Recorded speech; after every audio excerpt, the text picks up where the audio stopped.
Hello mga loves! Good morning! For today's video, tayo po ay magsisimba. Ayan, ang aking hawak ay ang aking lip tint. Today's video, lip tint lang po muna tayo dito. Hindi po natin kailangan maging crown. And sa mga oras nga po pala nito mga loves is AM na po ng madaling araw. Yes mga loves, 5 AM na nga po. Pero nagising po ako mga loves, mga 4:34 po ng madaling araw. Medyo maaga po tayong ginising ni God. So ayun mga loves, okay na po tayo sa ating lip tint. And ayan, bala ko nga pong isama ang Ate Maxine. I-flex ko nga lang din po dito mga loves ang aming susutin. Ito po ang susutin ng Ate Maxine, isang t-shirt at ikay na palda. Thank you po sa nagbigay ng t-shirt kay Ate Maxine, Mama Miriam. Shout out po. Thank you so much. And ito naman po ang aking susutin, black na dress. And sa mga oras na to mga loves, ay ginigising ko na po si Ate Maxine. Hindi para pumasok, para ay isama ko siya sa simbahan. Kasi nga po wala po akong kasama, kaya siya na lang po ang aking aayain. Hindi ko naman po din pwedeng isama ang aking bunso dahil nga po ay inaantok pa po yan and naulan po. Ganyan ko lang din po pala siya gisingin mga loves para nga po hindi po siya mabigla o bumalikwas ng time. Pero alam ko mga loves nagtataka yan kasi alam niya nga po wala pang pasok pero ginising ko na siya. Sorry na ate, pala desisyon ng iyong mommy. Imbis na natutulog ka pa, inistorbo ka. Pero I think naman na gusto mong magsimba Pag hindi kita inaya, sasabihin mo, bakit di mo ko sinama?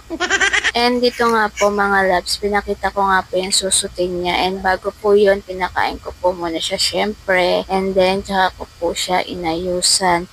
And flex ko lang din po mga loves ang binili kong sandals para sa kanya. And tuwan-tuwa naman po siya mga loves. And sa mga oras na to mga loves, nakagayak na din po ako. Fast forward nga po pala tayo dito mga loves. Nakasakay na nga po pala kami ng tricycle dahil nga po maulan at malayo-layo din po ang simbahan.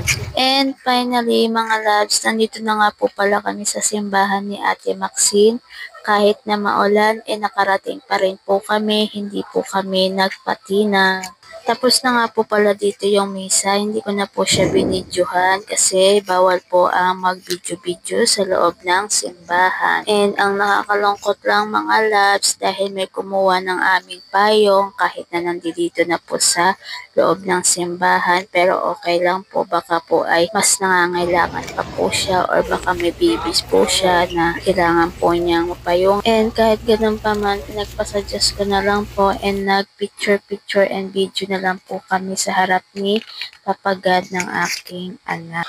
And dito nga po mga loves, naisipan ko na nga din pong mag-grocery dahil nga po sayang nga po ang pamasahe. Naisip ko pong dumiretso kami sa grocery ni Ate Maxine. Binili ko na po pala yung mga kulang pa po namin sa bahay, gaya po ng kanyang mga baon. Although nagkakanin naman po siya mga loves, pero back up lang po yung mga ganyang pangbaon niya pag naubusan po siya ng stock na ulam. Ganyan po yung daily food niya mga loves. Hindi ko po siya pinagbabaon ng chichirya or candy. So ayun mga loves, nakasakay na nga po pala kami ng sidecar. Yes mga loves, sidecar po ang aming sinakyan ngayon dahil nga po is walang tricycle sa tapat ng grocery. Ayoko na pong maglakad ng malayo kasi nga po mabigat po ang aming dala. At kailangan po ay hawak ko din po si Ate Maxine. Mahirap na po, di ba? Kaya naisip ko po ay mag-sidecar na lang po kami. And dito nga po mga loves, medyo naawa ako kay tatay kasi nga po mahirap po ang mag-ride ng sidecar. May kilala po, nakaranas po ng ganyan si isang aking tito. Mario, shout out po sa'yo. Ika nga hindi hadlang ang hirap ng buhay. Kaya po sana tatay, is pumaldo po tayo. And finally mga loves, nandito na nga po pala kami Dito lang, sa kuya. aming bahay. And dito nga po mga loves, naabutan namin naglalaro ang aking bunso. And kung napapansin nyo mga loves, wala muna tayong katarantaduhang ganap today dahil nga is mabait po tayo araw ng Sunday. Kaya dapat behave muna ang at bungangi. Pero pansin nyo mga loves, ang seryoso ng kwento kapag walang katarantaduhan. Ano na? Pero thank you pa rin po sa inyo mga loves dahil hanggang dito umabot kayo kahit puro kwento ang ganap. And mga loves, paki-comment naman po kung hanggang saan umabot ang video ko. Kung ayaw nyo, di wag. Hala, nagsungit. Charis! Love ko kaya kayo mga loves kahit hindi nyo ako love. Okay, te, tama na yan. Nagiging OA ka na naman. Fast forward nga po tayo mga loves. Dito po ay nagsasasayaw na naman ng ate Maxine namin. Dahil nga daw po, sexy daw po siya, sasayawan niya daw po ako. Natuwa lang talaga yan mga loves sa kanyang suot na kikay na palda.